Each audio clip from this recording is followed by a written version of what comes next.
દરેકને સ્ક્રીન દેખાઈ રહી હશે.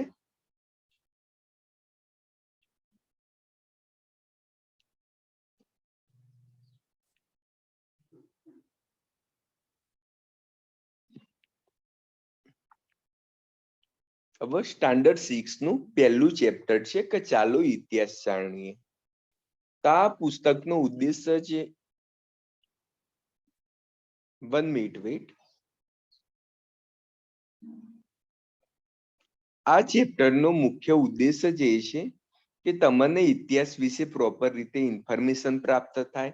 દરેકના એવું મનમાં પ્રશ્ન થતા હોય છે કે ભાઈ ઇતિહાસની ઇન્ફોર્મેશન શેનાથી મળતી હોય છે, ઇતિહાસ શાના આધારે રચાતો હોય છે.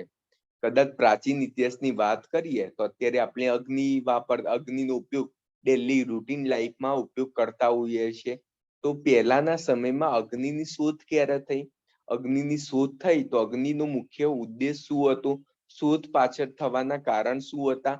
અગ્નિ જ્યારે નથી અવેલેબલ ત્યારે લોકોનું જીવન કેવું હતું? તો આવા બધા અવારનવાર આપણને પ્રશ્ન થતા જ હોય છે. એટલા માટે આજે આપણે ઇતિહાસ જાણવા માટે જે સાધન સ્ત્રોત છે એના વિશે વાત કરવાની છે. આમ તો કેવું હોય કે ઇતિહાસ જાણવા માટે મુખ્યત્વે બે સ્ત્રોત હોય. એક પુરાતત્વિક, એક જ minute.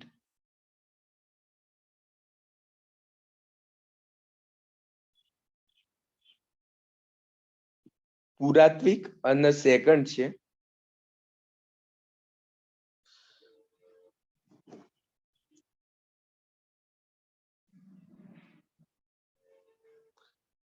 One minute wet. Direct બોલી જ દઉં છું, તમે નોટ ડાઉન કરી દેજો, કેમ કે આમાં અમુક લિંક હોય ને એ મૂકેલી છે એટલા માટે પ્રોબ્લેમ થઈ રહી છે. એટલા માટે તો ઇતિહાસ જાણવા માટેના મુખ્યત્વે બે સ્ત્રોત હોય, પુરાતત્વિક સ્ત્રોત અને સાહિત્યિક સ્ત્રોત.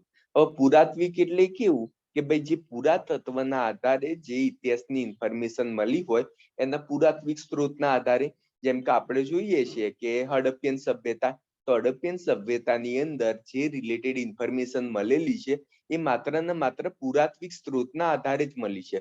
પુરાતત્વિક સ્ત્રોત એટલે ભાઈ ઈંટોના પુરાવા મળ્યા હોય, પાકી ઈંટના પુરાવા પ્રાપ્ત થયા હોય, ઘરેણા દાગીનાના પુરાવા પ્રાપ્ત થયા હોય, સ્નાનાઘરના પુરાવા પ્રાપ્ત થયા હોય, નર્તકીને મૂર્તિના પુરાવા પ્રાપ્ત થયા હોય, તેના આધારે જે ઇન્ફોર્મેશન આપણને પ્રાપ્ત થાય છે એ પુરાતત્વિક સ્ત્રોતના આધારે ઇન્ફોર્મેશન થાય છે. એટલે ટૂંકમાં આપણે જયારે હડપ્પીયન સભ્યતાનો અભ્યાસ કરતા હોઈએ છીએ તો હડપ્પીયન સભ્યતામાં માત્ર ને માત્ર આપણને પુરાતત્વિક સ્ત્રોતના આધારે જ પુરાતત્વિક સ્ત્રોતના આધારે જ ઇન્ફોર્મેશન મળે છે.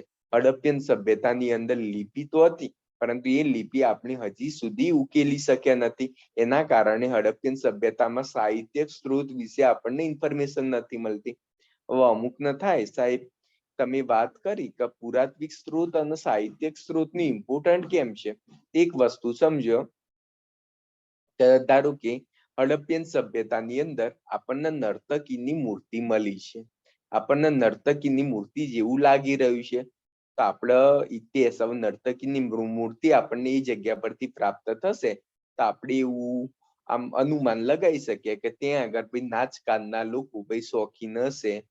કદાચ એવું પણ હોઈ શકે કે જે વેપારી વર્ગ હશે તો કદાચ નાચગાન વાળા વ્યક્તિને પણ રાખતા હશે. આવું આપણે અનુમાન લગાવી શકીએ. જુદા જુદા ઇતિહાસકાર અલગ અલગ અનુમાન લગાવે. અમુક લોકો એવું લાગતા હશે કે અમુક લોકો વ્યવસાય તરીકે નર્તકીનો વ્યવસાય પણ કરતા હશે. આ ટાઈપનો અનુમાન લગાવીને ઇતિહાસ લખાતો હોય છે. જુદા જુદા ઇતિહાસકાર દ્વારા જુદી જુદી એનું અર્થઘટન કરવામાં આવે છે. હવે એક વસ્તુ સમજો કે તમારા ઘર છે, તમારા ઘરની આગળથી ધાર્યું મળે છે, ધાર્યું. હવે તમારા ઘર આગળથી ધાર્યું મળે તો અમુક લોકો શું સમજતા હોય, ભાઈ ધારિયાનો ઉપયોગ ભાઈ જે ખેતી સંબંધિત કોઈ કાર્યવાહી હશે, કઈ ઝાડ કાપવા માટે કરતા હશે. અમુક લોકો એવું કે ભાઈ ધારિયાનો ઉપયોગ ભાઈ લોકોને મારી નાખવા માટે કરતા હોય. અમુક લોકો એવા હોય કે એમ કે ધારિયાનો ઉપયોગ ગૌ હત્યા માટે કરતા હોય. એટલે ટૂંકમાં દરેક વ્યક્તિનું અર્થઘટન કોઈ પણ બાબતમાં અલગ અલગ હોય. જ્યારે સાહિત્યિક સ્ત્રોત, જેવો પુરાતત્વિક સ્ત્રોત તો પ્રાપ્ત થાય છે એ જ જગ્યાએ સાહિત્યિક સ્ત્રોત પણ લખાણ દ્વારા પુરાવા પ્રાપ્ત થાય. કે એનાથી શું થાય કે લોકોની ફિલોસોફી જાણવા મળે.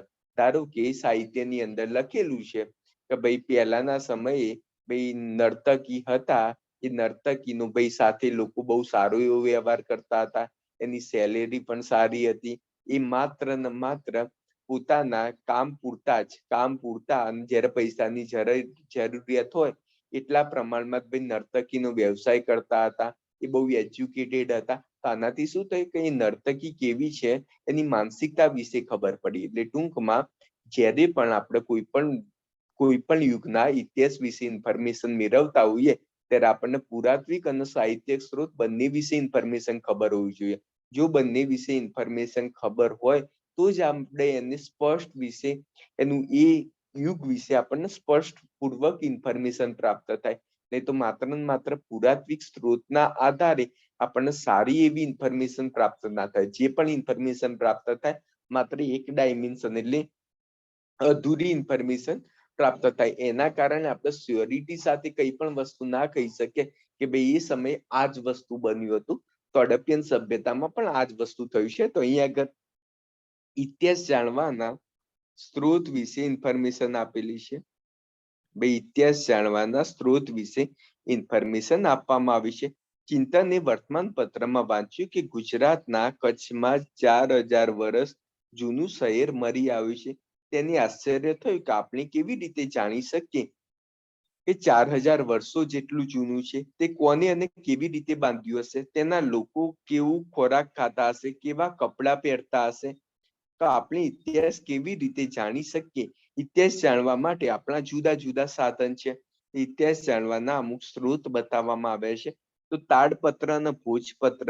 તો પ્રાચીન સમયમાં માનવી લખવા માટે તાડપત્ર કે ભોજપત્રનો ઉપયોગ કરતા હતા. એક્ઝામની અંદર પૂછાય કે પ્રાચીન સમયમાં માનવી લખવા માટે શેનો ઉપયોગ કરતા હતા? તો તાડપત્ર અથવા ભોજપત્રનો ઉપયોગ કરતા હતા, જેને આપણે હસ્તપ્રત પણ કહીએ છીએ.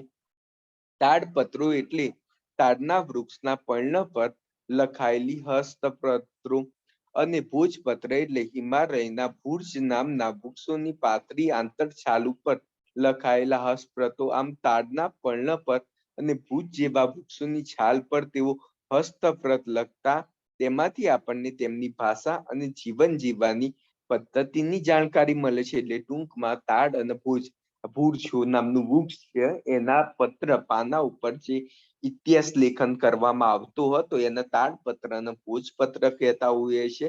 આવી અનેક હસ્તપ્રતો છે આપણને પ્રાપ્ત થાય છે. તમને ખ્યાલ હશે કે જૈન ધર્મમાં આવો રિવાજ હતો. તો જૈન ધર્મની અંદર પણ તાડપત્રો સ્વરૂપે ઘણા બધી હસ્તપ્રતો મળેલી છે. જે પાટણની અંદર જે હેમચંદ્રાચાર્ય જૈન મુનિ સંગ્રહાલય આવેલું છે એની અંદર આ પ્રાચીન સમયની જે હસ્તપ્રત છે એ જાળવી રાખવામાં આવી છે. એ જ રીતે અમદાવાદમાં દલપતભાઈ લાલભાઈ ઇન્સ્ટિટ્યુશન આવેલી છે. તો ત્યાં આગળ પણ દલપતભાઈ લાલભાઈ એનું સંગ્રહાલય પણ આવેલું છે ત્યાં આગળ અમદાવાદની અંદર. તો ત્યાં આગળ પણ આવી હસ્તપ્રત હોય એ સાચવવામાં આવેલી હોય છે. તાડપત્ર અને ભોજપત્ર પર લખેલી હસ્તપ્રતોમાંથી ભારતના પ્રાચીન યુગના માનવી વિશે પણ આપણને માહિતી મળે છે. તો તાડપત્ર અને ભોજપત્ર પરથી આપણો જે પ્રાચીન યુગના ઇતિહાસ છે એના વિશે આપણને ઇન્ફોર્મેશન મળે છે. આવી હસ્તપ્રતો મંદિરો અને મઠોમાં સચવાયેલી છે. કદાચ તમને એક્ઝામમાં પૂછાય કે ભાઈ પ્રાચીન સમયની હસ્તપ્રતો કઈ જગ્યાએ ભાઈ સાચવવામાં આવેલી છે? તો મંદિર અને મઠોમાં સાચવવામાં આવી છે. પછી બીજો પ્રશ્ન પૂછાય કે તેમાં કઈ ભાષામાં લખવામાં આવે છે? તો તેમાં સંસ્કૃત, પ્રાકૃત અને તમિલ ભાષામાં લખાણ મળે છે. તો તેમાં કઈ ભાષામાં લખાણ મળે છે? તો તેમાં સંસ્કૃત, પ્રાકૃત અને તમિલ ભાષામાં લખાણ મળે છે. કવિતા, નાટકો, વાર્તા, મહાકાવ્યો પણ તાડપત્ર અને ભોજપત્રમાંથી મળી આવ્યા છે. તો તમને એક્ઝામની અંદર આ ટાઈમના પ્રશ્ન પૂછાય કે તાડપત્ર અને ભોજપત્રમાંથી આપણને નીચેના પૈકી શેના વિશે ઇન્ફોર્મેશન મળે છે? ઓપ્શન્સ એ ની અંદર કવિતા, ઓપ્શન્સ બી ની અંદર નાટકો, ઓપ્શન સી ની અંદર વાર્તાઓ અને ઓપ્શન ડી ની અંદર તમામ આપેલા હશે. તો આપણને કવિતા, નાટક, વાર્તા, મહાકાવ્ય દરેક વિશે આપણને ઇન્ફોર્મેશન મળે છે. તે પોથી સ્વરૂપે સર્જાયેલી છે. જૈન પોથી કદાચ જોઈ હશે ને, તે પોથી સ્વરૂપે ભાઈ સચવાયેલી છે. એક વખત ગૂગલમાં સર્ચ મારજો જૈન પોથી, તો તમને પ્રોપર આવી આઈડિયા આવી જશે કે પોથીમાં કેવી રીતે સચવાતી હોય છે. જેમાં ધાર્મિક રીત રિવાજો, સામાજિક માન્યતા, રાજાઓની જીવનશૈલી, વિજ્ઞાન, શિક્ષણ, દવાઓ પ્લસ પ્રાણીઓ વિશે મોટા પ્રમાણમાં ઇન્ફોર્મેશન મળે છે. એટલે ટૂંકમાં જે પોથી સ્વરૂપે જે સચવાયેલું છે એમાં ધાર્મિક રીત રિવાજ માંડી, સામાજિક માન્યતા, એટલે ટૂંકમાં રાજનૈતિક, સામાજિક, વિજ્ઞાન, શિક્ષણ, ટૂંકમાં દરેકે દરેક ઇન્ફોર્મેશન એ જૈન પોથીમાંથી આપણને પ્રાપ્ત થાય છે. હવે ભાઈ અભિલેખ વિશે વાત કરીશું. તો ધાતુ અને પથ્થર ઉપર કોતરાયેલા લેખ એટલે ભાઈ અભિલેખ. મોસ્ટલી લોકોને એ જ ખ્યાલ નથી હોતો કે ભાઈ અભિલેખ કોને કહેવાય. તો ધાતુ અને પથ્થર ઉપર જે કોતરેલા લેખ હોય છે તેને અભિલેખ કહેવામાં આવે છે. ધાતુ અને પથ્થર ઉપર કોતરાયેલા લેખને અભિલેખ કહેવામાં આવે છે. આ અભિલેખોમાંથી પણ આપણને ઇતિહાસ વિશે જાણકારી મળે છે. રાજા પોતાના આદેશો શિલા ઉપર કોતરાવીને પ્રજા સાથે સંવાદ કરતા હતા. હવે એક આ બહુ જ ઇમ્પોર્ટન્ટ વસ્તુ છે કે તમે સમ્રાટ અશોક, તો મેં ઓલરેડી વાત કરી હતી કે ભાઈ મૌર્ય યુગ દરમિયાન સમ્રાટ અશોકનું શાસન હતું. તે વખત મૌર્ય યુગનો સમયગાળો એટલે ઈસવીસન પૂર્વે 323 થી માંડીને ઈસવીસન પૂર્વે 185 નો સમયગાળો એટલે ભાઈ મૌર્ય યુગનો સમયગાળો કહેવામાં આવે છે. તમને ખ્યાલ હશે કે મૌર્ય યુગ પહેલા ભાઈ વૈદિક યુગ હતું. ભાઈ વૈદિક યુગ પ્લસ મહાજનપદકાળનું સમયગાળો ચાલતું હતું. તો ભાઈ એ સમયગાળા દરમિયાન ધાર્મિક ઉત્ક્રાંતિનો સમયગાળો હતો. તમને ખ્યાલ હશે કે ઉત્તર વૈદિક કાળનો પિરિયડ એટલે કે ઈસવીસન પૂર્વે 1000 થી ઈસવીસન પૂર્વે 600 નો સમયગાળો. ભાઈ ઈસવીસન પૂર્વેની વાત છે. પૂર્વે એટલે જીરો ના પહેલાના સમયગાળો. આપણે 0, 1, 2, 3, 4 એ રીતે ગણતા હોઈએ છે. તે જ રીતે જીરો ના પહેલાનો સમયગાળો હોય અને ઈસવીસન પૂર્વે 1, 2, 3 એ રીતે ગણતા હોઈએ. ઈસવીસન પૂર્વે 1000 થી 600 સુધીનો સમયગાળો એટલે ભાઈ ઉત્તર વૈદિક કાળનો સમયગાળો કહેવાય. હવે ઉત્તર વૈદિક કાળ તો તમને ખ્યાલ હશે કે ઉત્તર વૈદિક કાળની અંદર બધા બહુ જ બધા કુરિવાજો હતા.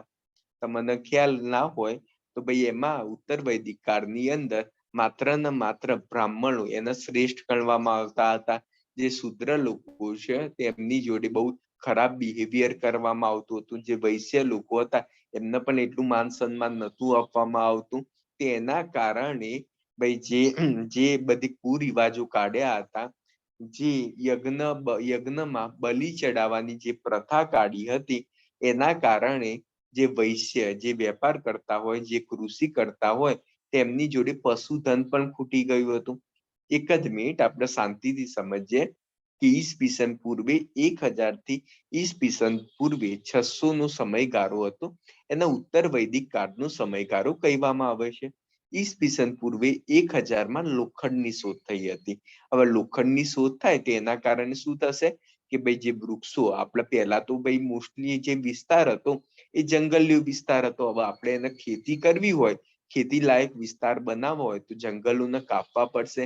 પહેલા લોખંડની શોધ નથી થઈ એના કારણે તાંબાથી જંગલો બહુ સ્પીડમાં ના કાપી શકાય. તો લોખંડના કારણે ઉત્તર વૈદિક કાળમાં જંગલ કાપવાની સ્પીડ વધી ગઈ.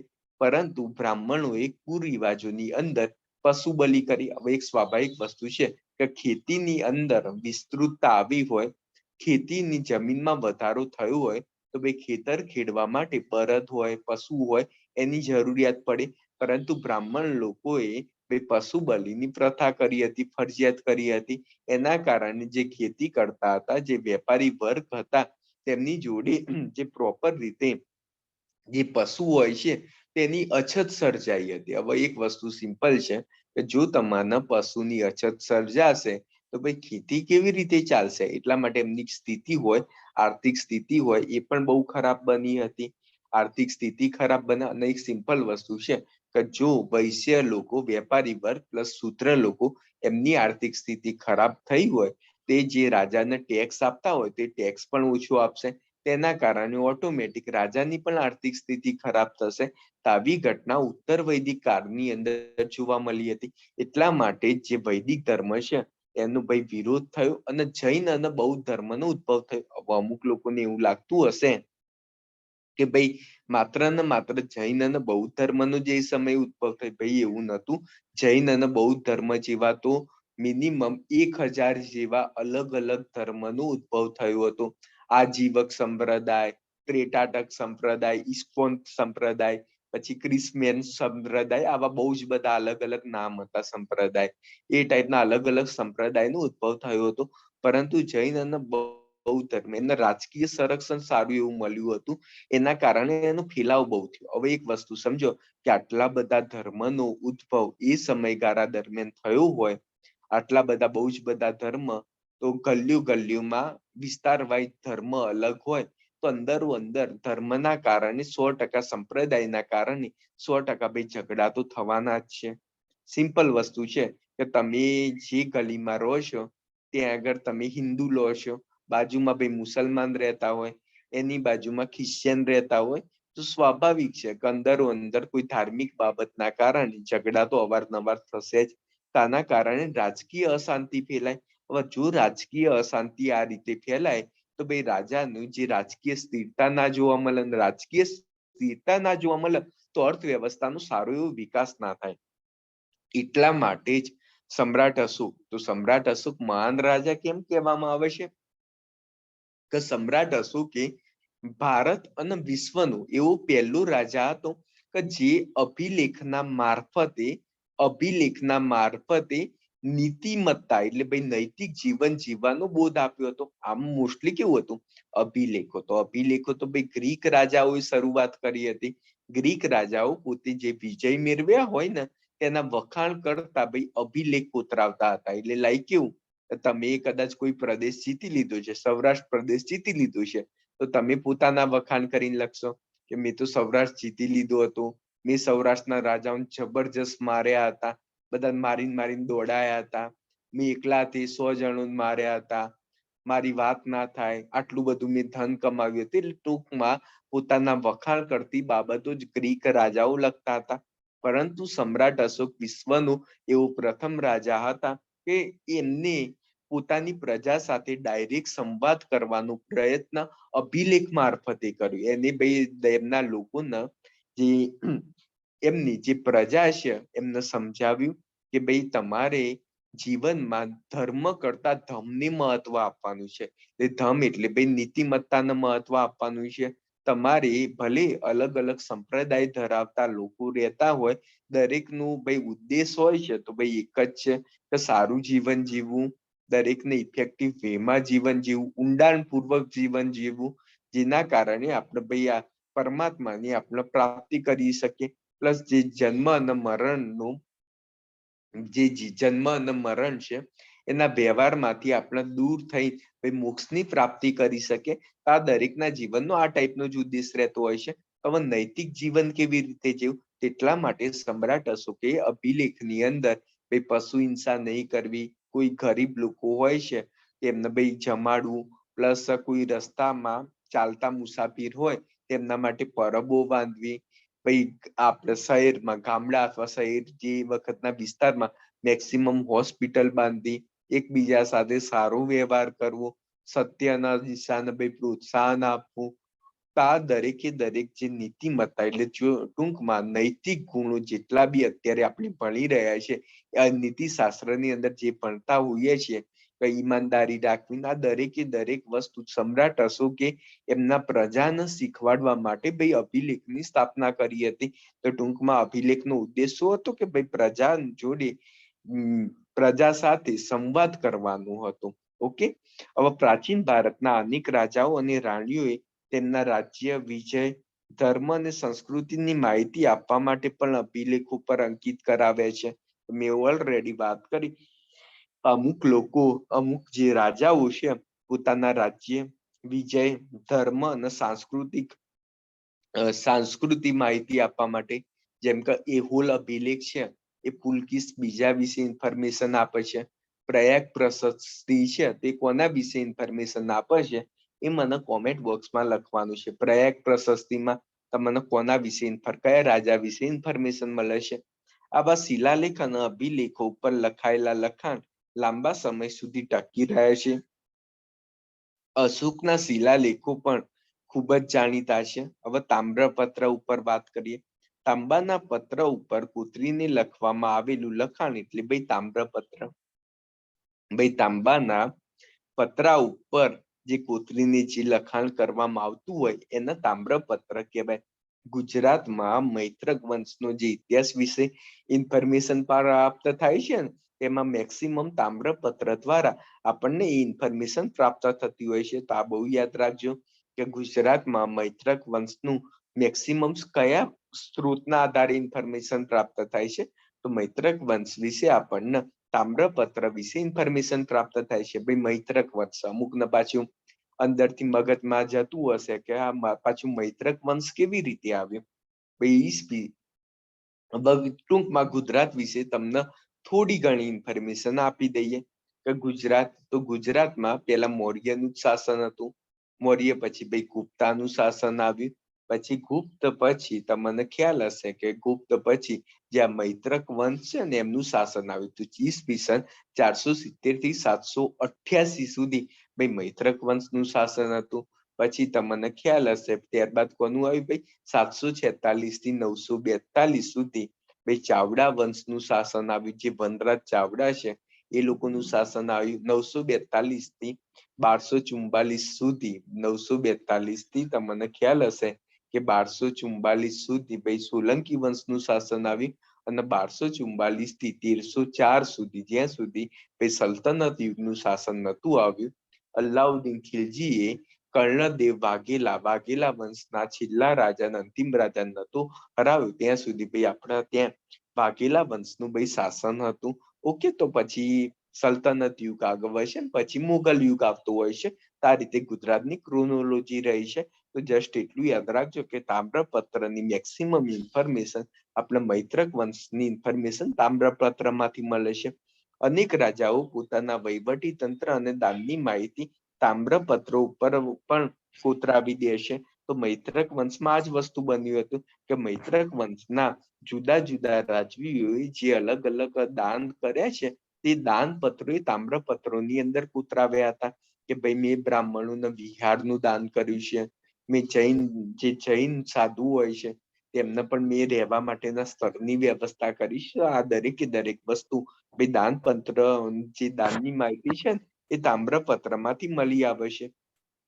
ગુજરાતમાં આવા તામ્રપત્રો મોટી સંખ્યામાં મળી આવ્યા છે જેમાંથી રાજાના નામ, તેના ધર્મ, વહીવટી તંત્ર અને દાન ધર્મની વિગતો જોવા મળે છે. આવા તામ્રપત્રો શ્રી હેમચંદ્રાચાર્ય જૈન જ્ઞાન મંદિર પાટણ જે આવા તામ્રપત્રો આપણને કઈ જગ્યાએ મળે છે મેં ઓલરેડી વાત કરી હતી. જ્યાં આગળ તાડપત્ર અને ભોજપત્ર બી છે.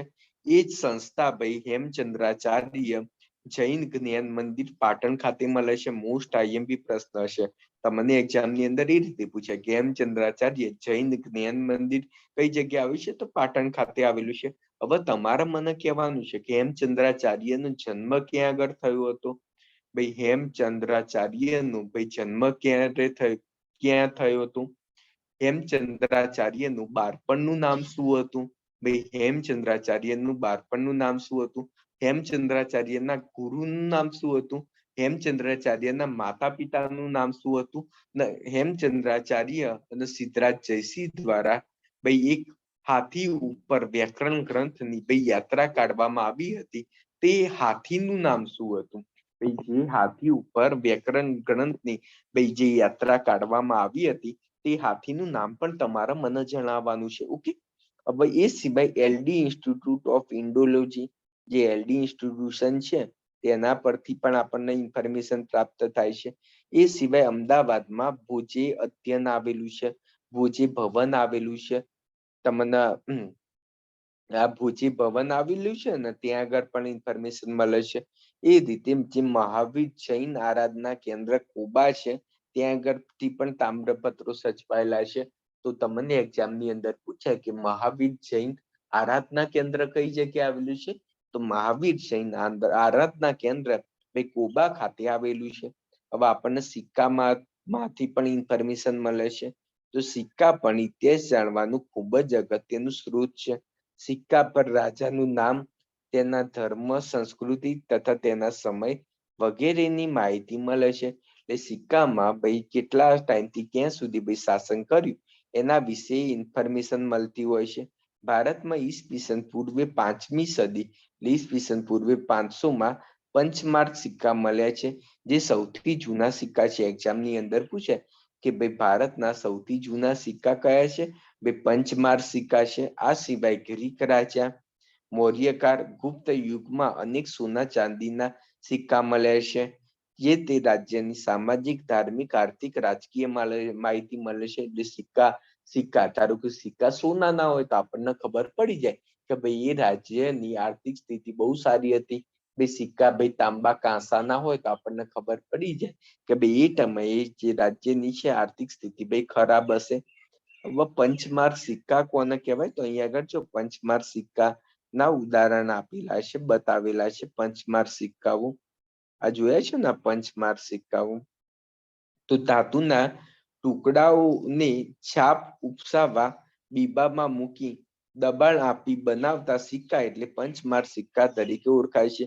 જે ધાતુના ટુકડા હોય એને છાપ ઉપસાવવા માટે બીબામાં મૂકી દેવામાં આવે ને પછી દબાણ આપવામાં આવે તો આને પંચમાર્ક સિક્કા તરીકે ઓળખવામાં આવે છે. તો એક વસ્તુ સમજો કે જીસીઆરટી વાંચવાનું મુખ્ય બેનિફિટ જ એ છે કે જીસીઆરટી માં દરેક વાતની ક્લિયરિટી એટલી મસ્ત કરેલી હોય છે. તમે વિચાર કરો, પંચમાર્ક સિક્કા તો મોસ્ટલી પંચમાર્ક સિક્કા કોને કહેવાય તેની ઇન્ફોર્મેશન બીજી બધી બુકમાં નહીં આપી હોય, ડાયરેક્ટ પંચમાર્ક સિક્કા. આમાં પંચમાર્ક સિક્કા કોને કહેવાય તેની ઇન્ફોર્મેશન પણ આપેલી છે. એ સિવાય ઇતિહાસના અભ્યાસીઓ, પુરાતત્વિક શાસ્ત્રીઓ, ઇતિહાસકાર અને પ્રવાસીઓ દ્વારા, એટલે ટૂંકમાં જે ઇતિહાસના અભ્યાસીઓ દ્વારા જે લેખન લખવામાં આવ્યું છે પ્લસ જે સંશોધન કરવામાં આવ્યું છે તેમના દ્વારા પણ આપણને ભાઈ ઇતિહાસ વિશે ઇન્ફોર્મેશન મળે છે. માનવ સમાજને ભૂતકાળ જાણવા માટે પુરાતત્વ શાસ્ત્રીઓ, જેમને આર્કિયોલોજિસ્ટ કહેવામાં આવે છે, જે પુરાતત્વ શાસ્ત્રી છે એને આર્કિયોલોજિસ્ટ કહેવામાં આવે છે, તે સંશોધન એકઠા કરીને માહિતી આપે છે. તેઓ પ્રાચીન સ્તર ઉપર જઈને ઉત્ખનન કરી મકાન, સિક્કા, ઈંટો, પથ્થર, ઓજાર, ખોરાકના નમૂના, મનુષ્યો, પ્રાણીઓના હાડકા વગેરે શોધીને તેનો અભ્યાસ કરી તે સમયના માનવોની સંસ્કૃતિથી આપણને અવગત કરે છે. એટલે ભાઈ આર્કિયોલોજિસ્ટ હોય, પુરાતત્વ શાસ્ત્રી હોય, તેનું કામ શું? જેમ કે હડપ્પા શહેરની શોધ કોની કરી હતી? તો હડપ્પા શહેરની શોધ ભાઈ દયારામ સાયની કરી હતી. તો દયારામ સાયની તો આ શું થયું? એ ભાઈ એક જાતના ભાઈ આર્કિયોલોજિસ્ટ થઈ ગયા, પુરાતત્વ શાસ્ત્રી થઈ ગયા. તેમના દ્વારા કરવામાં આવી હતી. એટલે એમનું કામ જ એ છે કે જે તે સ્તર પર ઉત્ખનન કરી મકાન, ઈંટો, પથ્થર, ઓજાર, ખોરાકના નમૂનાનો એકઠા અભ્યાસ કરીને તે આપણને માનવોની સંસ્કૃતિ અલગ અલગ સમયગાળા વિશે આપણને ઇન્ફોર્મેશન આપતા હોય છે. પ્રાચીન કાળથી જ મનુષ્ય એક જગ્યાએથી બીજી જગ્યાએ પ્રવાસ કરતો રહ્યો છે. ઘણા પ્રવાસીઓ બીજા દેશમાં જઈને તેના જીવનની નોંધ પણ કરતા હતા. એટલે ટૂંકમાં વિદેશી યાત્રીઓ વિશે વાત કરે છે કે અલગ અલગ દેશના જે યાત્રીઓ છે બીજા દેશમાં જતા હોય છે એ દેશ વિશે ભાઈ ઇન્ફોર્મેશન પણ લખતા હોય છે. તો આવા પ્રવાસીઓના પ્રવાસ વર્ણનમાંથી પણ જે તે દેશના ઇતિહાસ અને સંસ્કૃતિની માહિતી મળે છે. જેમ કે ભાઈ મેગેસ્તીની જે ભાઈ ઇન્ડિકા નામનું પુસ્તક લખ્યું હતું, પ્લિની, ફાઇયાન, હ્યુએનસંગ જેવા મુસાફર નો સમાવેશ થાય છે. ફાઇયાને ફોક્યુકી નામની બુક લખી હતી, હ્યુએનસોંગે સીયુકી નામની પુસ્તક લખી હતી. તો અલગ અલગ જે ઇતિહાસકાર છે તેમના ભાઈ એમના દ્વારા જે ઇન્ફોર્મેશન આપવામાં આવતી હોય છે તેના કારણે પણ આપણને ઇતિહાસ વિશે ઇન્ફોર્મેશન મળે. પુરાતત્વ શાસ્ત્રીઓ અને ઇતિહાસકારોના સંશોધનથી આપણને ઉત્તર પશ્ચિમ ભારતમાં સિંધુ નદીના કિનારે પાગરેલી મહાન સભ્યતાના દર્શન થયા છે. ઇતિહાસકારો અને જે પુરાતત્વ શાસ્ત્રીના જે સંશોધન થયા એના પરથી જ આપણને માહિતી પ્રાપ્ત થઈ છે કે ભાઈ સિંધુ નદી સભ્યતા, આપણે જે હડપ્પન સભ્યતા કહેતા હોઈએ છીએ, એના વિશે આપણને ઇન્ફોર્મેશન પ્રાપ્ત થઈ છે. ભારતમાં આજથી 4500 વર્ષ પહેલા અનેક શહેરો અસ્તિત્વ આવ્યા. એ જ રીતે ગંગા નદીની આસપાસ ક્ષેત્રોની હાજરીમાં આજથી 2500 વર્ષ પહેલા ઘણા શહેરોનો વિકાસ થયો હતો. તે પણ આપણને જાણવા મળે છે. આપણને શું જાણવા મળ્યું? એક વસ્તુ આના પરથી એક્ઝામમાં એમ પૂછાય કે ભાઈ ઉત્તર પશ્ચિમ ક્ષેત્ર છે ભારતમાં, એમાં શહેરોનો વિકાસ આજથી કેટલા વર્ષ પહેલા થયો હતો? તો 4500 વર્ષ પહેલા. એટલે આપણે એમ કહી શકીએ કે ઈસવીસન પૂર્વે 2500 જે સપ્ત સિંધુ નદીનો પ્રદેશ છે, જે સિંધુ, રાવી, બિયાસ, ઝેલમ, સતલુજ, આ બધી જે નદી છે ને, તો એની આસપાસના વિસ્તારમાં જે શહેર ડેવલપ થયા હતા તેની ઇન્ફોર્મેશન આપણને એવું કહેવામાં આવે છે કે 4500 વર્ષો પહેલા સપ્ત સિંધુ પ્રદેશ, અથવા 4500 વર્ષ ના આપેલા હોય તો તમને એ રીતે આપ્યું હશે ઈસવીસન પૂર્વે 2500 આપેલા હશે. તો આ સમયગાળા દરમિયાન શહેરો ડેવલપ થયા હતા. એ જ રીતે ગંગા નદીના આસપાસના ક્ષેત્રોમાં આજથી 2500 વર્ષ પહેલા ઘણા બધા શહેરોનો વિકાસ થયો હતો. તો જે આપણું ગંગા નદી છે એમાં બહુ પહેલા ને ઈસવીસન એવું માનવામાં આવે છે ઈસવીસન 500. હવે આ વિશે આ જીસીઆરટી બુક નો અભ્યાસ છે. આપણે ઓથેન્ટિક બુક વાંચીશું ને તેમાં થોડું ઘણું ડિફરન્સ પડશે, પરંતુ હાલ તમારા પૂરતું, તલાટી પૂરતું એટલું યાદ રાખજો કે 2500 વર્ષ પહેલા ગંગા નદીની આસપાસ શહેરોની સ્થાપના થઈ હતી. જસ્ટ આટલી ઇન્ફોર્મેશન તમારે યાદ રાખવાની છે. આ બધા સાધનોથી તે સમયના માનવ સમાજના રીત રિવાજો, ખોરાક, પોશાક, ટેકનોલોજી તથા સંસ્કૃતિની માહિતી મળે છે. આ બધા સાધનોથી તે સમયના માનવ સમાજના રીત રિવાજ વિશે ઇન્ફોર્મેશન મળે છે. ખોરાક, પોશાક અને ટેકનોલોજી તથા સંસ્કૃતિની માહિતી મળે છે. ભારતના અનેક શહેરો અને ગામડાઓ સુધી તેમની આપણને કપાસ, જવ, ઘઉં, તે સમયના પ્રાણીઓ વિશે ઇન્ફોર્મેશન મળે છે. ઇતિહાસનું, ભૂતકાળનું અધ્યયન કરનાર મહત્વના વિદ્વાનો છે. તેઓ મરેલા આવેલા સાધનોનું વર્ગીકરણ કરે છે અને સંશોધન કરે છે. હસ્તપ્રતો અને દસ્તાવેજ અભિલેખોમાંથી માહિતી એકત્રિત કરે છે, પછી યોગ્ય રીતે તેનું આલેખન કરે છે. આમ પુરાતત્વિક શાસ્ત્રી અને ઇતિહાસકારો ભૂતકાળની આપણી સમક્ષ જીવંત કરે છે. હવે ભૂમિનું નામ, ભારત ભૂમિનું નામ વિશે વાત કરી છે કે આપણે આપણા દેશને બે નામોથી ઓળખીએ છીએ, ઇન્ડિયા અને ભારત. ઇન્ડિયા શબ્દ ઇન્ડસ શબ્દ ઉપરથી આવે છે, જેને સંસ્કૃત ભાષામાં સિંધુ કહેવામાં આવે છે. તો કદાચ પૂછાય કે ભાઈ ઇન્ડસ શબ્દ કઈ ભાષાનો શબ્દ છે? ઓકે, સોરી, ઇન્ડસમાં જે સિંધુ શબ્દ છે એ કઈ ભાષાનો શબ્દ છે? એ સિંધુ એ સંસ્કૃત ભાષાનો શબ્દ છે. પ્રાચીન ઈરાન અને ગ્રીસના લોકો સિંધુ નદીથી પરિચિત હતા. તેઓ આજથી 2500 વર્ષ પહેલા તે પ્રદેશના સંપર્કમાં આવ્યા હતા. આમ ઈરાનીઓ સિંધુ નદીને ઈરાનીઓ સિંધુ નદીને કયા નામથી ઓળખતા હતા? તે ઇન્ડુસ તરીકે ઓળખતા હતા. એક્ઝામમાં તમને આ રીતે પ્રશ્ન પૂછાઈ શકે છે કે સિંધુ નદીને હિન્દુસ તરીકે કઈ પ્રજા ઓળખતી હતી? તો ભાઈ ઈરાનની પ્રજા હિન્દુસ કહેતી હતી. જ્યારે ગ્રીસના લોકો સિંધુને ઇન્ડસ તરીકે ઓળખતા હતા. બે ગ્રીસના લોકો સિંધુને કયા તરીકે ઓળખતા હતા? બે ઇન્ડસ તરીકે ઓળખતા હતા. તેઓ આ નદીના પૂર્વ કિનારાને ઇન્ડિયા તરીકે ઓળખાતા હતા.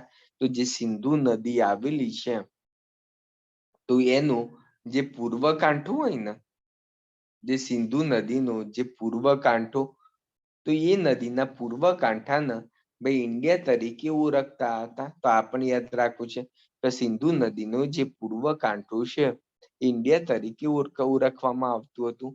ભારત એવું નામ આપણને ઋગ્વેદમાંથી પણ આપણને જાણવા મળે છે. તો ભારત નામ આપણને ઋગ્વેદની અંદર પણ ભારત નામનો ઉલ્લેખ છે. ભરત નામનો માનવ સમૂહ ઉત્તર પશ્ચિમ ભારતમાં આવીને વસેલો, તેમના નામ પરથી આપણું દેશનું ભારત નામ પડ્યું. તો કદાચ પૂછાય કે ભાઈ ભારત નામ કેવી રીતે પડ્યું? આપણને એ તો ખબર પડી ઇન્ડસ નદી ઉપરથી ભાઈ ઇન્ડિયા નામ પડ્યું, પરંતુ ભારત દેશ કેવી? તો ભરત નામના માનવ સમૂહ ઉપરથી ભાઈ ભારત દેશ નામ પડ્યું છે. આ સમૂહનો ઉલ્લેખ સંસ્કૃતની આરંભિક કૃતિ ઋગ્વેદમાંથી મળે છે. તમને એક્ઝામમાં પૂછાય કે ભાઈ ભારત નામનો ઉલ્લેખ નીચેના પૈકી કયા વેદમાં માંથી મળે છે? તો ભારત નામનો ઉલ્લેખ આપણને ઋગ્વેદ માંથી મળે છે. આમ તમને ખ્યાલ છે વેદો કેટલા છે ભાઈ? 4 છે. ઋગ્વેદ, અથર્વવેદ, યજુર્વેદ અને સામવેદ. બે આ 4 વેદો હોય છે, તો આમાંથી ઋગ્વેદ માંથી આપણને ભાઈ ભારત નામનો ઉલ્લેખ મળે છે. હવે સાલવરી વિશે વાત કરી છે. ઇતિહાસમાં સમયનું ખૂબ જ મહત્વ છે. જે ઘટનાઓ સમય અને સ્થાનની સાથે જ લખી શકાય. આપણે સમયની તારીખ, માસ, વર્ષ સાથે સાંકળીને સમજીએ છીએ. જેમ કે 20 જુલાઈ 2018 શુક્રવાર. આ પ્રમાણે સમયમાં ગોઠવણી ઈસુ ખ્રિસ્તીના જન્મ સાથે સંકળાયેલી છે. ખ્રિસ્તીના ધર્મના સ્થાપક ઈસુ ખ્રિસ્તીના જન્મને દુનિયામાં કાળઘટના સાથે જોડવામાં આવે છે. આપણે 21મી ઈસવીસન એમ કહેતા હોઈએ છીએ. અંગ્રેજીમાં એનો ડોમિની મતલબ એડી નો મતલબ શું થાય ભાઈ? એનો ડોમિનો મતલબ થાય એડી નો મતલબ એટલે ઈસુના ખ્રિસ્તીના જન્મ પછીના જે વર્ષ હોય એને ભાઈ એનો ડોમિની કહેવાય. તો કદાચ એક્ઝામમાં પૂછે એડી નું ફૂલ ફોર્મ શું થાય, તો એનો ડોમિની. આ ટાઈપના મોસ્ટલી અમુક લોકો એવું સમજતા હોય કે ભાઈ તલાટી એમાં હાર્ડ પ્રશ્ન, તલાટી એમાં કોઈ જીસીઆરટી બારના પ્રશ્ન નહીં પૂછાય, પરંતુ આવા ટાઈપના પ્રશ્ન પૂછાશે કે જેમને જીસીઆરટી કમ્પ્લીટ વાંચી છે એને જ આવડશે. એટલે ભાઈ એડી એટલે શું? તો એડી એટલે એનો ડોમિની. અને બીસી એટલે શું? તો બીસી એટલે ભાઈ બિફોર ક્રિસ્ટ. ભાઈ બીસી એટલે ભાઈ ક્રિસ્ટના જન્મ પહેલા હોય એને બીસી કહેવાય. ઈસવીસન પૂર્વે એને બીસી કહેવાય. ને ઈસવીસન પછી ના હોય ઈસુ ખ્રિસ્તના જન્મના પછીનો સમયગાળો હોય એના એડી તરીકે ઓળખવામાં આવતો હોય છે. ઈસુ ખ્રિસ્તના જન્મ પહેલા, ઉદાહરણ તરીકે ઈસવીસન પૂર્વે 2000 એટલે ઈસુ ખ્રિસ્તીના જન્મ પહેલા 2000 વર્ષ પહેલાનો સમયગાળો. ઘણી વખત એડી ને બદલે સીઈ પણ વપરાતું હોય છે. એડી ના બદલે સીઈ પણ વપરાતું હોય છે. એટલે ટૂંકમાં અમુક લોકો ધર્મથી, અમુક લોકો કેવું છે કે ખ્રિસ્તી ધર્મ વિશ્વના મોટા ભાગના રાષ્ટ્ર સાથે સંકળાયેલ હોવાથી અનેક રાષ્ટ્રોની જેમ આપણા ભારતમાં જ આ સાલવરીનો ઉપયોગ થાય છે. એટલે ભાઈ આપણે કેવું છે કે એડી ના બદલે સી નો ઉપયોગ કરતા હોઈએ છીએ. સી એટલે ભાઈ કોમન ઈરા, એડી ના બદલે કોમન ઈરા એટલે ભાઈ જે સામાન્ય યુગ છે. ને બિફોર કોમન ઈરા એટલે ભાઈ જે સામાન્ય કે સાધારણ યુગ પૂર્વ પહેલા હોય એને તો કદાચ એક્ઝામમાં પૂછાય સી નું ફૂલ ફોર્મ શું? તો સામાન્ય કોમન ઈરા. અને બીસી નું ફૂલ ફોર્મ શું? તો બિફોર કોમન ઈરા થાય છે. ઘણી વાર બીપી એટલે કે બિફોર પ્રેઝન્ટ નો પણ ઉપયોગ કરતા હોય છે. તો એક્ઝામમાં બીપી એટલે શું? તો બિફોર પ્રેઝન્ટ હોય એનો પણ થાય છે. હવે બિફોર ક્રિસ્ટ, તો અહીંયા આગળ એનો અને ડોમિની એવા બે શબ્દો એ મૂળ ગ્રીક છે. In the year of God, ભગવાન ના સમયનું વર્ષ છે એડી 2018. આ રીતે ટૂંકમાં કહેવામાં આવ્યું છે કે એનો અને ડેમોની શબ્દ છે એ મૂળ ભાઈ ગ્રીકના શબ્દ છે. શિલાલેખ તો પથ્થર પર કોતરીને જે બનાવાયેલા જે લેખ છે એને શિલાલેખ કહેવાય છે. આપણે ઓલરેડી જાણ્યું હતું. ને ભોજપત્ર તો જે ભુજ નામના વૃક્ષો પાતળી આંતરશાલ અને જેના પર પ્રાચીન સમયના ગ્રંથો લખાતા હતા એના વિશે વાત કરેલી છે. હવે તમે અહીંયા આગળ શું લખ્યું છે? તમારું કામ શું આપ્યું છે કે ઇતિહાસ જાણવાના અન્ય સ્ત્રોત જેમ કે અભિલેખ, ઇતિહાસકાર, પ્રવાસીઓ વિશે વિશેષ માહિતી તમારા શિક્ષકને પૂછો. કે ભાઈ મને પૂછવાની છે કે અભિલેખ, ઇતિહાસકાર એના અલગ અલગ બીજા નામ આપો કે જેના કારણે અમને પણ આઈડિયા આવે કે ભાઈ ઇતિહાસકાર કયા છે. ઓકે, તો હવે ઇતિહાસકારના નામ લેવા હોય તો આપણે કહીએ કે ભાઈ પોર્ટુગીઝ નો જે ડોમિંગો પાયસ છે, ઈરાનનો અબ્દુલ રજાક છે, આવા તો અલબ્રુની છે. આવા તો ઘણા બધા ઇતિહાસકાર આવ્યા છે. નિકોલી ડી કોન્ટી, પછી ઇબ્ન અબુદા, પેલું ને ઇબ્ન બદુદા કરીને કહેતા હોઈએ છે ઇતિહાસકાર મોરક્કોનો. તો આવા ઘણા બધા ઇતિહાસકાર ભારતની ભૂમિ પર આવેલા છે. તેના વિશે ઇન્ફોર્મેશન મેળવવાની છે. હવે આપણે એમસીક્યુ સોલ્વ કરીએ કે પ્રાચીન સમયમાં માનવી શેના ઉપર લખાણ કરતો હતો. આ રીતે એક્ઝામમાં તલાટી વાળા છે પોતાનું મગજનો અમુક વખત ઉપયોગ બી નહીં કરે. સ્ટાન્ડર્ડ 6 ના પાછળમાંથી જ આ રીતે ઉઠાઈ લે છે. અમુક લોકો પાછા બુદ્ધિ સારી હોય પ્રાચીન સમયમાં માનવી કાગળનો ઉપયોગ કરતા હતા એવું લખશે. ઓકે, એટલે ભાઈ કાગળ ના હોય ભાઈ, ભુજ વૃક્ષની આંતર છાલ ઉપર કરતા હતા. શેના ઉપર ભાઈ લખાણ કરતા હતા? તો ભુજ વૃક્ષની આંતર છાલ ઉપર.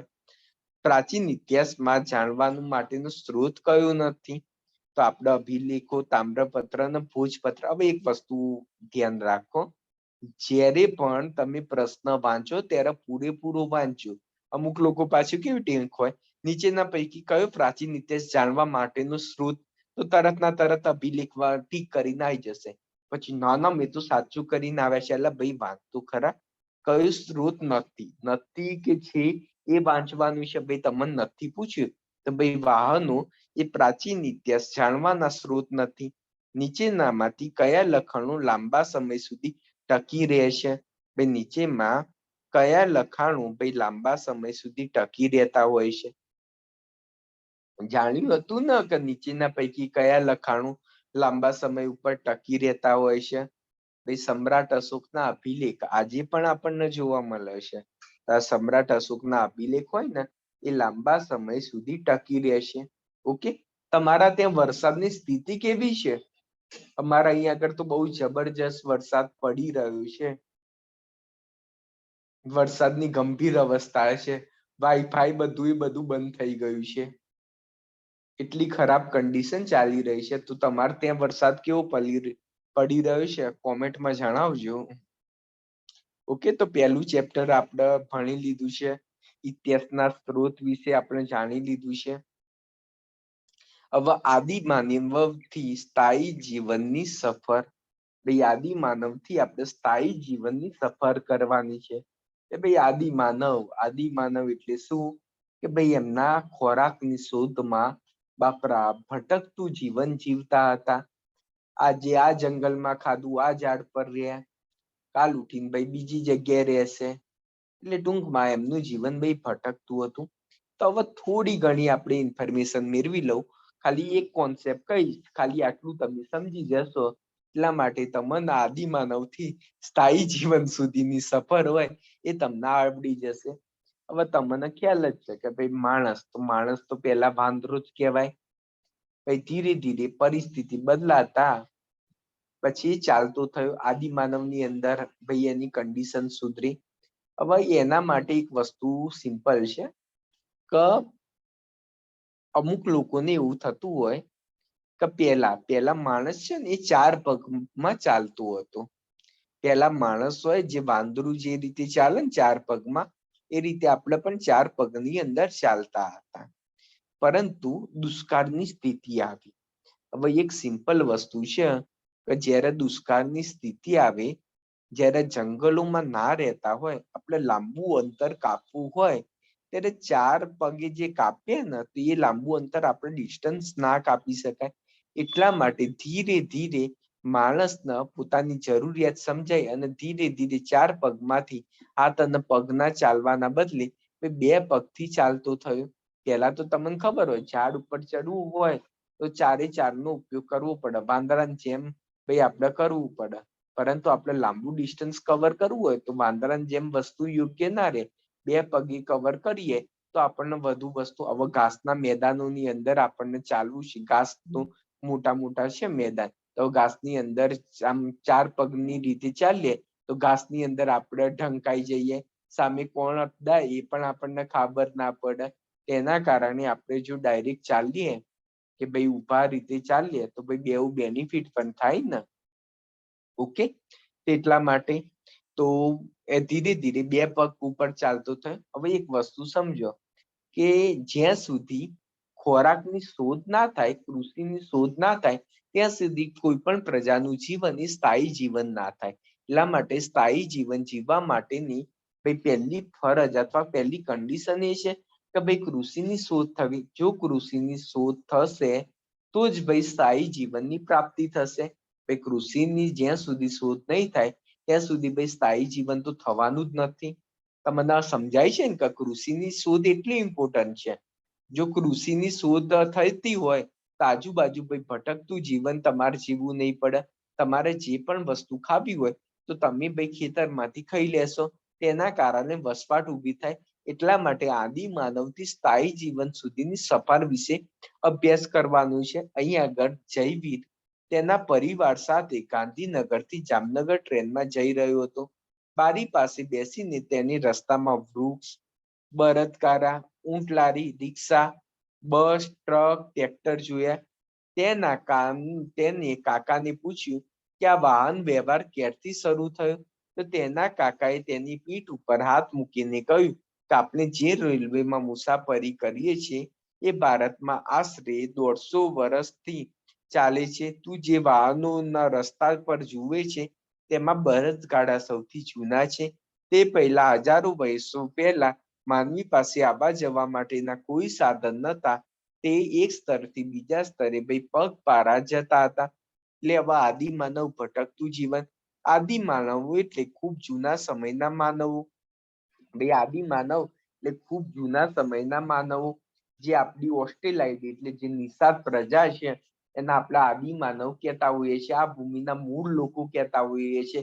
આ ભૂમિના મૂળ લોકો એટલે નિષાદ પ્રજા અથવા દ્રવિડિયન લોકો એટલે આ ભૂમિના મૂળ લોકો છે.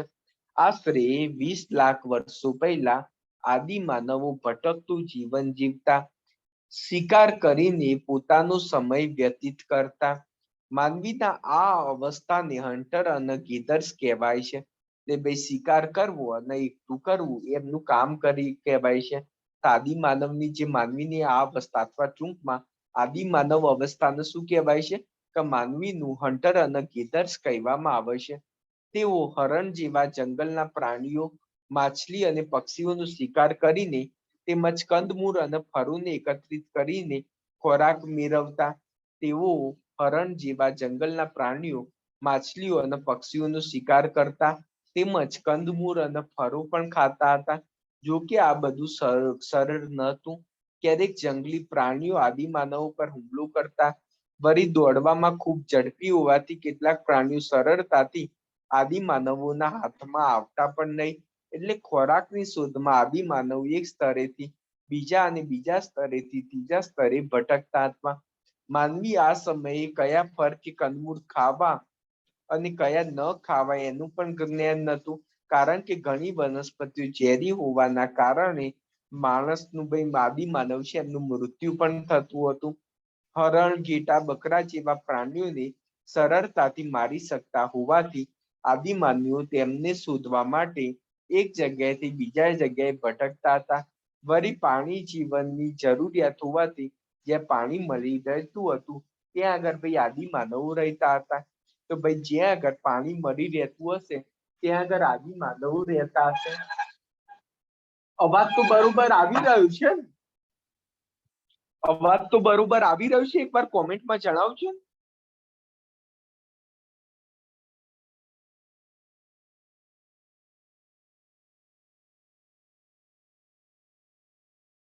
Okay okay. વરસાદ બહુ ફાસ્ટ ચાલી રહ્યો છે તો કદાચ બેકગ્રાઉન્ડ ની અંદર વરસાદનો અવાજ પણ આવશે.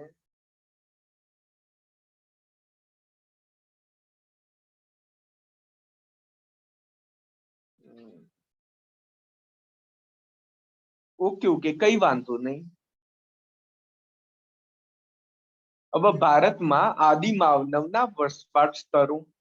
તો ભારતમાં આદિમાનવના વસવાટ સ્થળો તો પુરાતત્વ શાસ્ત્રીઓ અને નુર્વંશ શાસ્ત્રીઓ અને ઇતિહાસકારોએ મળીને ભારતના આદિમાનવના વસવાટના અનેક સ્થળો શોધી નાખ્યા.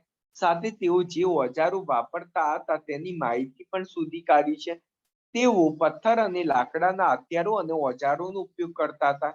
એક્ઝામની અંદર પૂછાય કે આદિમાનવો કયા હથિયારનો ઉપયોગ કરતા હતા? તો પથ્થર અને લાકડાના હથિયારોનો ઓજારોનો ઉપયોગ કરતા હતા.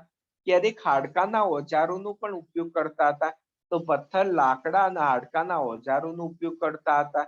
શિકારી અને ભટકતું જીવન જીવતા માનવો પથ્થરની ટેકનોલોજી સંકળાયેલા હોવાથી આ સમયને પાષાણ યુગ તરીકે પણ કહેવામાં આવે છે. શિકારી અને ભટકતું જીવન જીવતા માનવો પથ્થરોની ટેકનોલોજી એટલે જીવન જીવવા માટે એ લોકોમાં પથ્થર છે એ અગત્યનું સ્થાન ધરાવતા હોવાના કારણે એને એમ કહેવામાં આવે છે કે પાષાણ યુગ કેમ આપણે કહીએ છીએ કે એમના જીવનની અંદર પથ્થરનું ખૂબ જ મહત્વ હતું. જો પથ્થર ના હોત તો આદિમાનવ પોતાનું જીવન સર્વાઈ ના કરી શકત. એટલા જ માટે ભાઈ એમને એવું કહેવાય છે કે પથ્થરની ટેકનોલોજી સાથે સંકળાયેલા હતા. અહીં આગળ બતાવેલા પથ્થરોનો ઉપયોગ વનસ્પતિ કાપવા, પ્રાણીઓને ચીરીને તેમની ચામડી કાઢવા થતો હતો. અહીં આગળ તમે જો બતાવેલા ઉપયોગ છે ને એ વનસ્પતિ કાપવા માટે થયા હતા. હવે પથ્થરોની ટેકનોલોજી પણ આવી છે.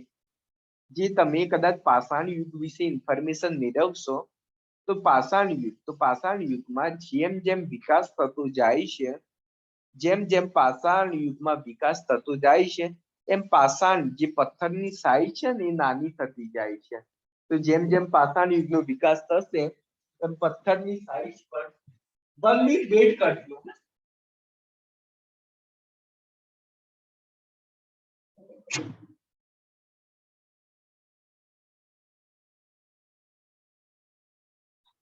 જેમ પાષાણ નો વિકાસ થતો જશે એમ પથ્થરની સાઈઝ પણ નાની થતી જશે.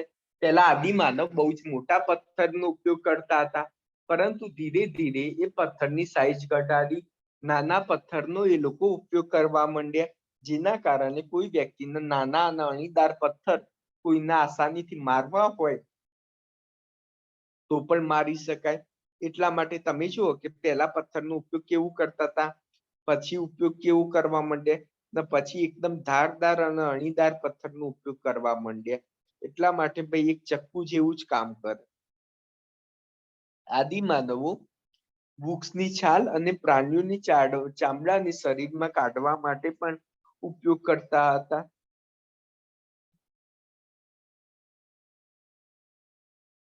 અહીં આગળ બહુ જ મસ્ત મેપ આપેલું છે કે પૂરા પાષાણિક સ્તર,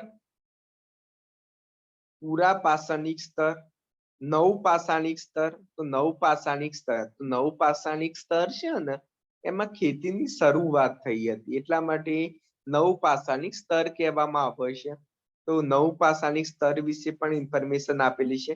મહાપાષાણિક સ્તર એટલે જે દક્ષિણની સંસ્કૃતિ, જે આગળ જે પથ્થરો હોય છે ને તો બહુ મોટી મોટી કબરો, જે કબર બનાવવા માટે બહુ જ મોટા પથ્થરોનો ઉપયોગ કરતા હતા. એટલે મહાપાષાણ નો મતલબ શું? બહુ જ મોટા પથ્થરનો ઉપયોગ. એટલા માટે ત્યાં આગળ દક્ષિણની સંસ્કૃતિમાં કબર બનાવવા માટે ના બહુ જ મોટા મોટા પથ્થરોના અવશેષો આપણને પ્રાપ્ત થયેલા છે. એ દક્ષિણના વિસ્તારમાં મહાપાષાણ યુગ પણ કહેવામાં આવે છે. એટલે તમે જોજો કે મહાપાષાણિક સ્તર હશે ને તે એના મોસ્ટલી જે પુરાવા હશે ને એ દક્ષિણમાં મળ્યા હશે મહાપાષાણિક સ્તરના. એટલા માટે કે એમાં બહુ જ મોટા પથ્થરોના પુરાવા પ્રાપ્ત થયેલા છે ને એટલા માટે. પછી આરંભિક ગામ, ભાઈ આરંભિક શરૂઆતમાં એક વસ્તુ સિમ્પલ સમજો કે ભાઈ આદિમાનવે કૃષિ જીવનની શોધ કરી, ભાઈ કૃષિની શોધ કરી. તો કૃષિની શોધ થાય એટલે ભાઈ સ્થાયી જીવન થાય.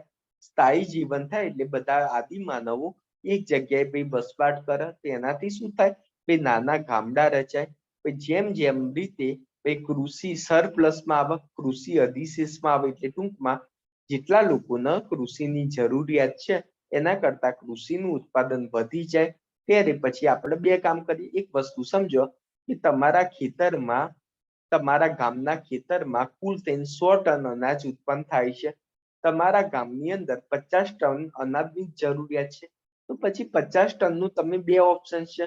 કદાચ તમે 50 ટન એ બીજા જ્યાં આગળ એટલી બધી ખેતી નથી થતી ત્યાં વેચી દેશો, અથવા તમે 50 ટનના કાચા માલનો ઉપયોગ કરી, જે કાચી વસ્તુ છે એનો ઉપયોગ કરીને તમે કોઈ ઇન્ડસ્ટ્રી નાખશો. જેમ ઘઉં હોય તેનો લોટ બનાવી નાખો, પછી મફરી હોય તો ભાઈ એનો તેલ બનાવો. આ રીતે અલગ અલગ તમે ઇન્ડસ્ટ્રીની સ્થાપના કરશો. જ્યારે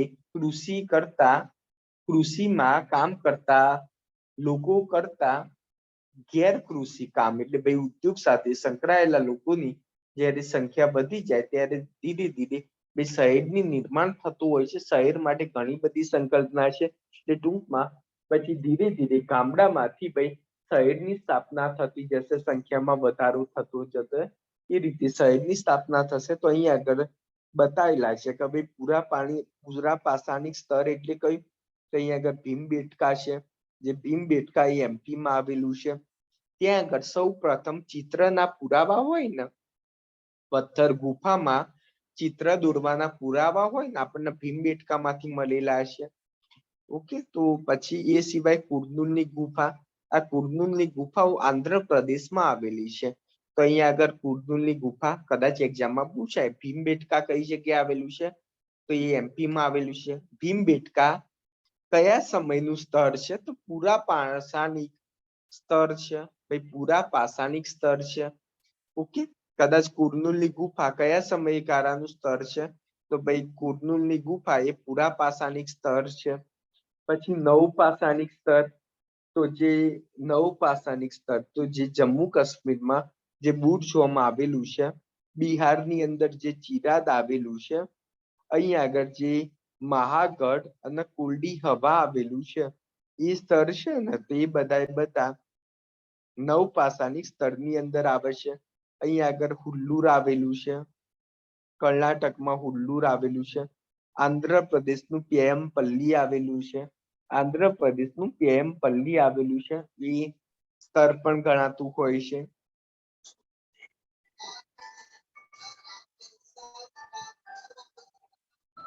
આ વિસ્તાર મને કહો કે કુલડી હવા અને મહાગઢ આ વિસ્તાર કયા રાજ્યમાં આવેલું છે? આ મને કોમેન્ટ બોક્સમાં લખજો હો ને. આ તો તમને ખબર હોવું જોઈએ કે કયા વિસ્તારમાં આવેલું છે.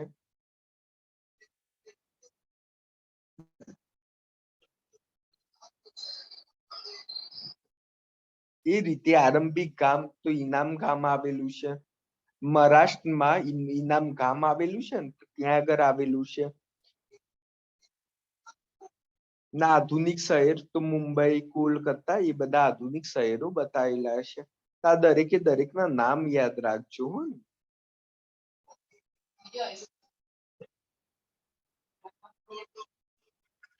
એક જ મિનિટ, કોઈનું માઇક ચાલુ લાગતું લાગે છે.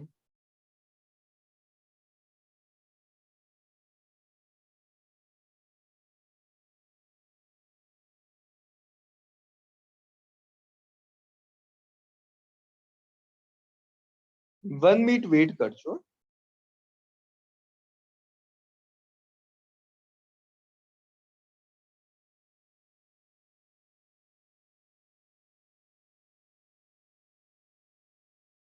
ઓકે, અવાજ તો કમ્પ્લીટ આવી રહ્યું છે.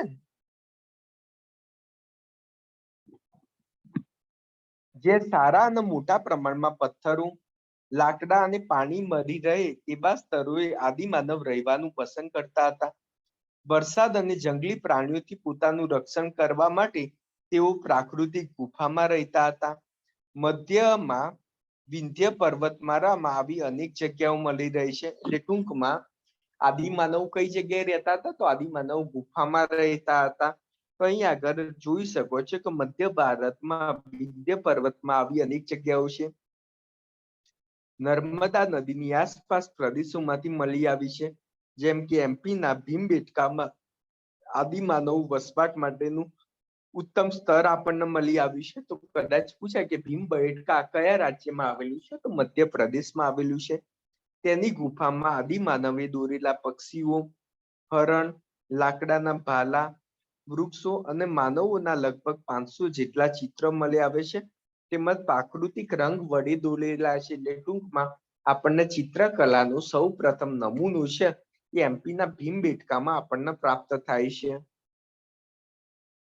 એ સિવાય દક્ષિણ ભારતમાં જે કુર્નૂરમાં મળી આવેલી આદિમાનવમાં ગુફામાંથી રાખના અવશેષો મળે છે. તો તમને એક્ઝામમાં પૂછે કે આપણને રાખના અવશેષો કઈ ગુફામાંથી મળે છે? તો જે દક્ષિણ ભારતના આંધ્રપ્રદેશમાં આવેલી જે કુર્નૂલની ગુફાઓ છે ત્યાંથી આપણને પ્રાપ્ત થાય છે.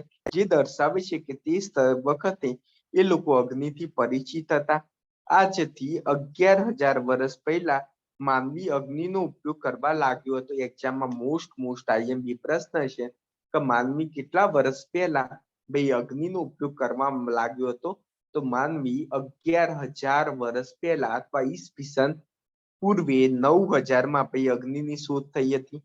અગ્નિના ઉપયોગે તેમના જીવનમાં ક્રાંતિકારી પરિવર્તન લાવ્યું, કારણ કે અગ્નિથી તેઓ માંસને શેકીને ખાઈ શકતા. અગ્નિનો ઉપયોગ પ્રકાશ મેળવવા માટે પણ કરતા.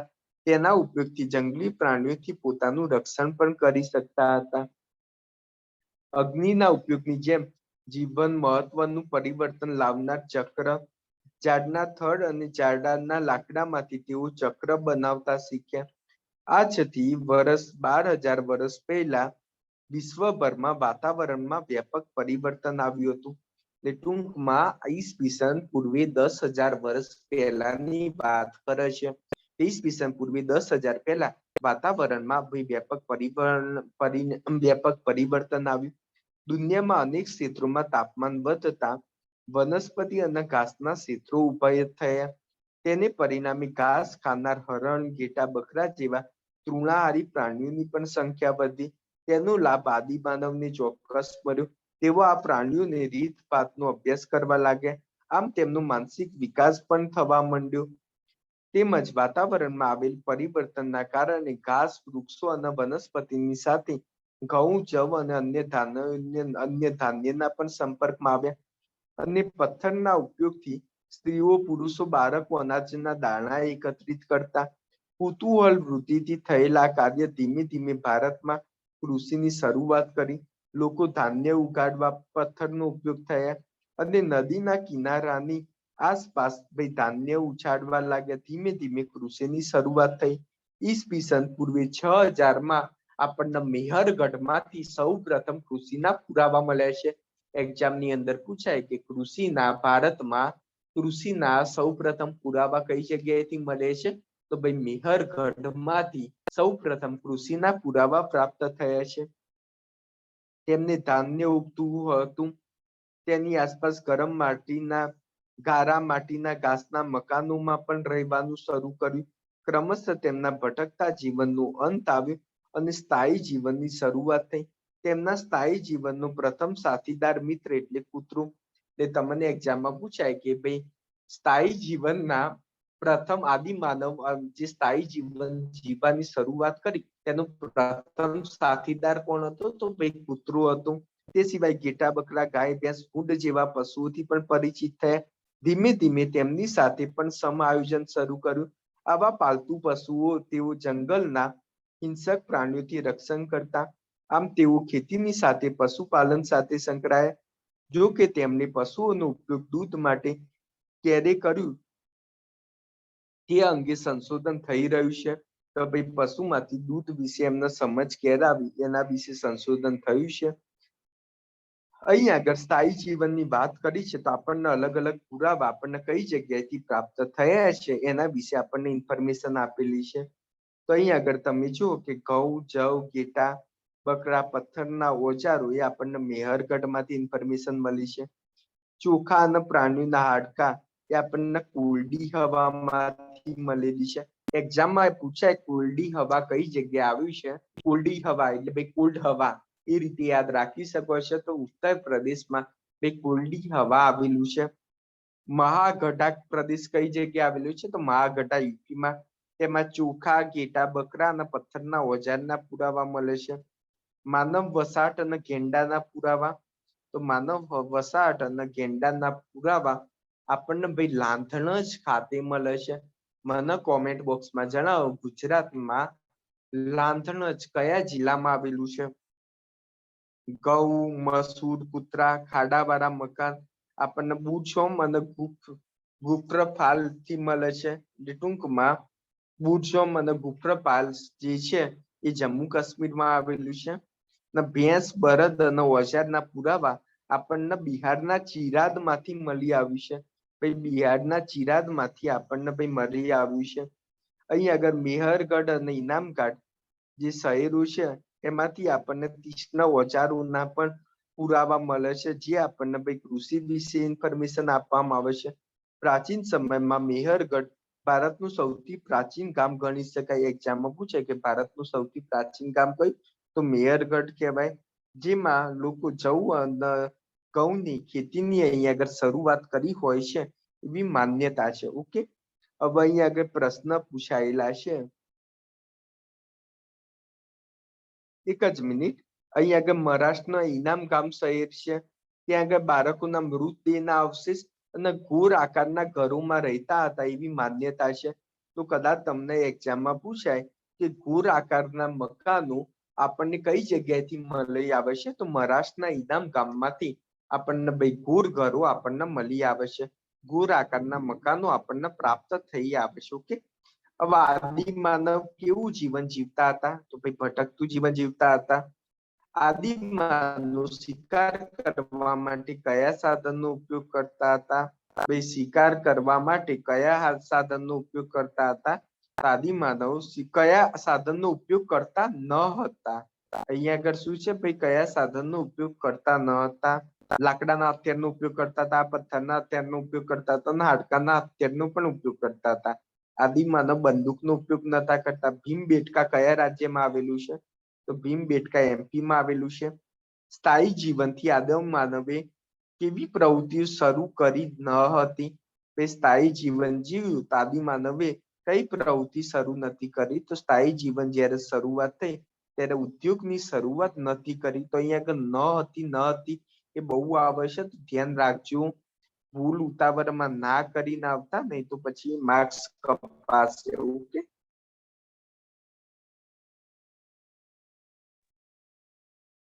આજે આપણે 2 ચેપ્ટર પતાવી દીધા છે.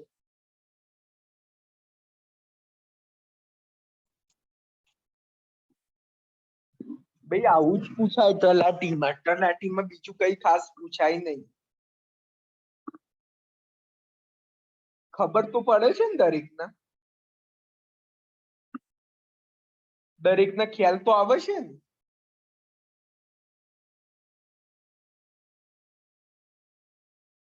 ઓકે, તો આપણે પ્રાચીન ઇતિહાસ ફિનિશ કરી દેવાનો છે.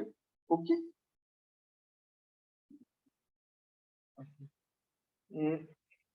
સમજ્યો ને કે આપણે બુક દિલ્હીના 2 ચેપ્ટર કરીશું.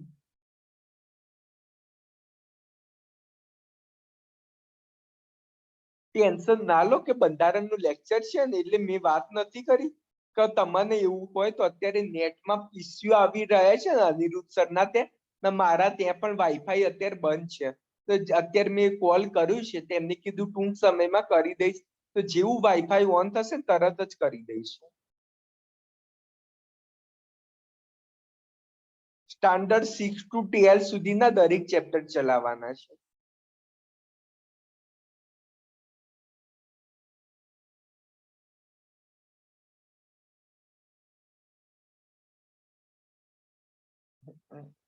કઈ વાંધો નહીં, તો ચલો આપણે એ રીતે કરીશું.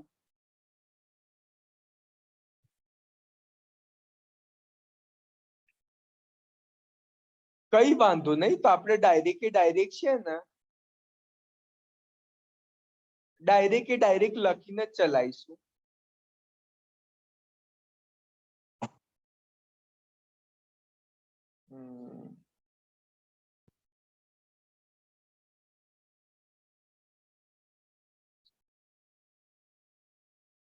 હા, સાચી વસ્તુ છે. કઈ વાંધો નહીં, તો નોટ્સ ના બનતી હોય ને તો આપણે ડાયરેક્ટ જ ચલાવીશું. ઓકે.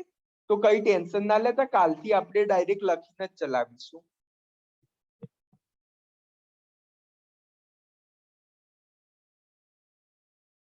હા, કઈ વાંધો નહીં, બરોબર છે. સાચી વસ્તુ છે કે નોટ્સ મેકિંગમાં પ્રોબ્લેમ થતો હોય કે આમાં થોડું સ્પીડમાં ચાલતું હોય ને એના કારણે.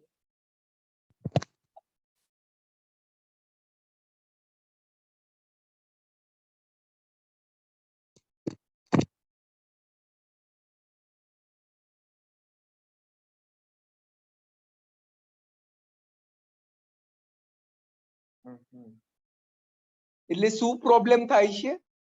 તો આમાં શું સમજ નથી પડતી એ મને કહો. તો આપણને જે જે વસ્તુમાં ખબર ના પડતી હોય તેના વિશે પણ આપણે વાત કરી દઈએ. એવું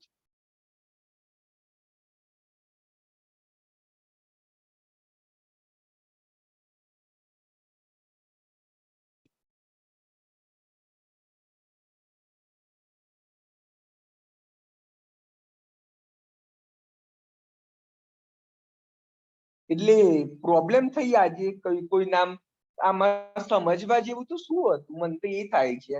આમાં તો શું સમજ ના પડે?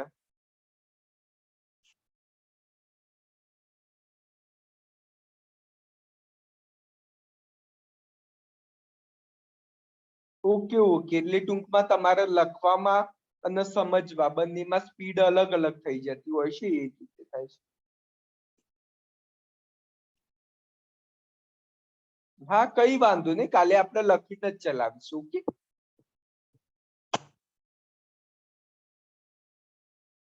એટલા માટે તમારે નોટ્સ મેકિંગ પણ થઈ જાય.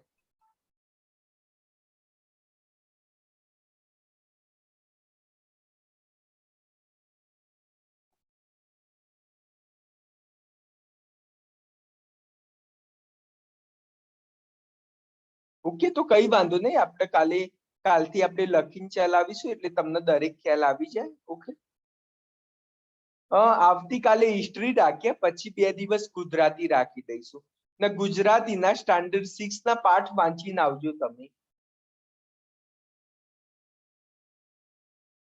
હા, જિલ્લા બધા પતી ગયા છે.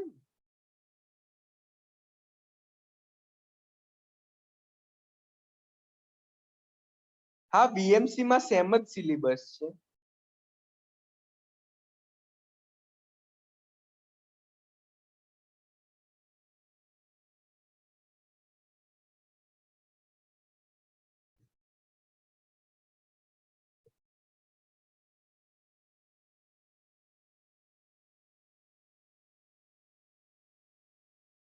હા, પંચાયતી રાજ પૂરું થઈ ગયું હોય.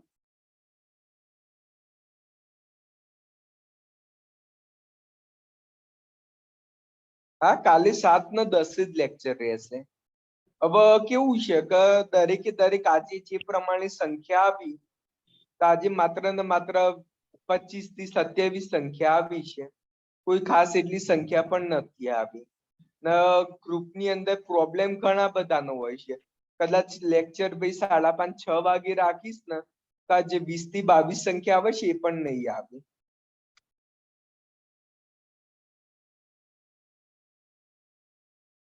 ઓકે ઓકે, કરી દઈશું.